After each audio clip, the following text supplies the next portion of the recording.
3 days break ఇచ్చి. So అది మీకు చాలా ఎక్స్పెరిమెంటల్ పార్ట్ అనమాట అది. వెరీ కమర్షియల్ పార్ట్ సార్ అది. అవునా? అది కమర్షియల్గా అంత రీచ్ అవ్వాలనే ఇదంతా ఇంత టైం తీసుకొని చేసాం అది. ఓకే. ఎక్కడెక్కడైతే ఎక్స్పెరిమెంటేషన్ పార్ట్స్ ఉన్నాయో అవన్నీ వెరీ క్లియర్ సార్, అన్ని డ్రామాలోనే ఉన్నాయి ఎక్కువ. బట్ దీస్ కమర్షియల్ హైస్ ఏవైతే ఉన్నాయో సార్, దానికి టైం ఎక్కువ పట్టింది సార్. అంటే to give you that theatrical feel. Yes. So దాని మీద ఎక్స్ట్రా వర్క్ చేయాల్సి వచ్చింది. ఓకే. సో అయితే మీరు రవితేజ గారితో హిట్ కొట్టడానికి February 9న చాలా రెడీగా ఉన్నారు సార్. అదే మధ్యలో కార్తికేయ 2 గురించి అసలు ఆ నేషన్ వైడ్ ఫిల్మ్ అయిపోయేది, పాన్ ఇండియా లెవెల్లోని ఎక్కడికో వెళ్ళిపోయింది సినిమా. అసలు మీరు కథ విన్నప్పుడు అది ఫీల్ అయ్యారండి? కథ విన్నప్పుడు అది కొంచెము వెరీ ట్రికీ ఎక్స్పీరియన్స్ సార్. అది కథగా విన్నప్పుడు అది కొంచెం వేరే ప్రాసెస్ తీసుకున్నాం ఆ సినిమాకి. We shot it is different. దాన్ని ఏం చేసామంటే స్క్రీన్ ప్లే ఫైనల్ సెషన్సే ద్వారకా వెళ్ళి అసలు కృష్ణుడి గురించి తెలుసుకుంటూ ఆ ప్రాసెస్లో అవి అంటే ఆ స్క్రీన్ ప్లే ప్రాసెస్ దగ్గర నుంచి కూడా నేను I was involved in Karthikeya 2. Okay. అంటే రాసిందంతా చందు గారే మేజర్లీ, అండ్ మా మణి గారు was also part of it. So but I was with them first stage నుంచి కూడా నేను I was there. Part of it. I was part of it. So అక్కడికి travel చేయడము, అక్కడి నుంచి చూస్తూ వెళ్ళడము, గుజరాత్ అంతా ట్రావెల్ చేసాము. అసలు ద్వారక ఏంటి, కృష్ణుడు ఏంటి, ఈ ప్రాసెస్లో నాకు తెలిసింది అసలు కృష్ణుడు గురించి. అవునా? సో ఆ సినిమా చూశాక కృష్ణుడి గురించి ఏవైతే చెప్పామో అది నాకు ద ప్రాసెస్ ఆఫ్ మేకింగ్ ఇట్లో నేను తెలుసుకున్నాను. Okay. So it was all reflecting.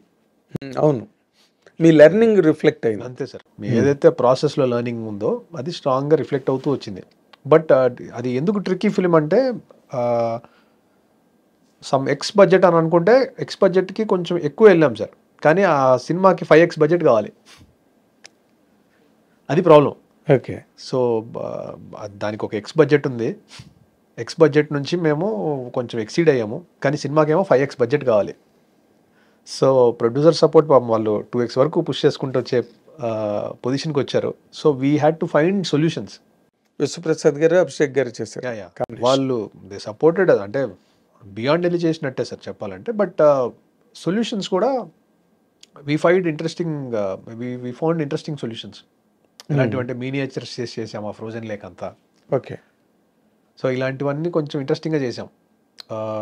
కొన్ని సీక్వెన్సెస్ వెరీ మినిమల్ క్రూతో వెళ్ళి only literally like 10-15 people real క్లైమేట్స్లో ఆ మౌంటైన్స్ మీద అవన్నీ రియల్గా చేసాం. So we took that harder approach. బాగా ఎంజాయ్ చేశారు ఆడియన్స్, అందుకే ఆల్ లాంగ్వేజెస్ కదా. సో ఆ సినిమా చూసినప్పుడు ఆనెస్ట్గా మేమేం చేసామో నాకు కనిపిస్తూ ఉంటుంది చూసినప్పుడల్లా, ఏదో చేసామని. అదే వెనకాల మీ బ్యాక్గ్రౌండ్ వర్క్ ఎక్కువ ఉంది దానికి. సార్ అది రిఫ్లెక్ట్ అయిందని అనుకుంటున్నాను సార్ ఆ థీమ్లో. Film required that scale and very often that, very rarely తప్ప అట్లాంటి ఆపర్చునిటీస్ రావు.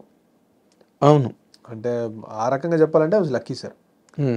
అంటే ఆ స్పాన్ ఉండి ఎక్కడో స్టార్ట్ అయ్యి ఎక్కడో ఒక వైట్ డెజర్ట్స్లోకి వెళ్తూ, అక్కడ నుంచి కేవ్స్లోకి వెళ్తూ, కేవ్స్లో నుంచి స్లోగా మౌంటైన్స్లోకి వెళ్తూ ఎటో వెళ్ళిపోతుంటుంది, అలాగా అలా వెళ్తూ ఉంటుంది కానీ సార్. స్కాన్, టోటల్ స్పాన్, ఆ ల్యాండ్స్కేప్స్ అన్నీ మారుతూ ఉంటాయి. అవును. సో బట్ అన్నిటిని మ్యాచ్ చేసి తీయడం కూడా పెద్ద అదే సార్. అంటే ఇంకా అది ప్రాసెస్లో I think it some of will find the solution sir. But ఆ స్పాన్ పేపర్ మీద ఉంటే దెన్ మనం ఏదైనా చేయడానికి ఉంటుంది సార్. పేపర్ మీద స్పాన్ లేనప్పుడు it is difficult to create span. అది ఫేక్గా ఉంటుంది మనం క్రియేట్ చేసిన, ఆర్టిఫిషియల్గా ఉంటుంది. సో బట్ మీరు రాసుకున్న దాంట్లోనే అంత దానికి రాసుకుని అది ఆ ప్రాసెస్లోనే అది స్పాన్ పెరుగుతూ వచ్చింది. ఓకే. సో ఇట్లా ఉండబోతుంది, ఇట్లా ఉంటుంది, ఇట్లా ఉంటుంది, ఇది ఇక్కడ చేద్దాం, ఇది ఇట్లా చేద్దాం. బట్ మీరు గమనించారా, ఒక మైథలాజికల్ క్యారెక్టర్ సినిమాలో ఉండి దాని చుట్టూ ఒక ఫ్యాంటసీ కైండ్ ఆఫ్ స్టోరీని కానీ అల్లి చేస్తే ఆ సినిమాలన్నీ బాగా ఆడుతున్నాయి. మీ కార్తికేయ 2 బాగా ఆడింది, ఇప్పుడు హనుమాన్ బ్రహ్మాండంగా ఆడుతుంది. మన రూట్స్ కాబట్టి సార్, మనం తెలియకుండా మన రూట్స్లోనే ఉన్న క్యారెక్టర్స్ మనం చిన్నప్పటి నుంచి వింటూ ఉంటాము. మొత్తంగా తెలియకపోయినా కొంత తెలిసి ఉంటుంది.